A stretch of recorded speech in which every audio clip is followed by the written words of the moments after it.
ఇప్పుడు నీ నాకు ఏ ఫీలింగ్స్ లేవని చెప్పానుగా. అదేంటి ప్రియ అలా మాట్లాడుతున్నావు? నేను నీ మీద చాలా హోప్స్ పెట్టుకున్నాను. నేను పెట్టుకోమన్నాను హోప్స్? ఇదే లాస్ట్ అండ్ ఫైనల్ వార్నింగ్. ఇంకోసారి మెసేజ్ చేసినా కాల్ చేసినా అస్సలు బాగోదు. ప్లీజ్ ప్రియా అలా మాట్లాడుకో. నువ్వు లేకుండా నేను ఉండలేకపోతున్నాను. ఒకసారి నీ ఫోన్ ఇవ్వు. ఎందుకు? తర్వాత ఎప్పుడైనా మనం కలిసి దిగిన ఫోటోస్ నన్ను బ్లాక్మెయిల్ చేస్తే?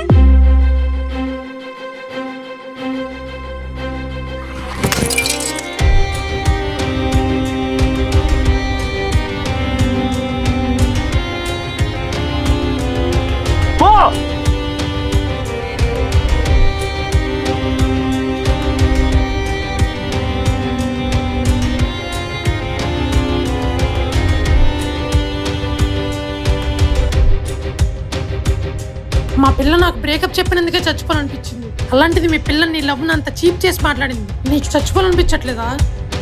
చచ్చిపోవడానికి నేను బ్రతుకుండాలి కదరా. ఆ ఒక్క మాటకి చచ్చిపోయా. తర్వాత ఎప్పుడైనా మనం కలిసి దిగిన ఫోటోస్ నన్ను బ్లాక్మెయిల్ చేస్తే?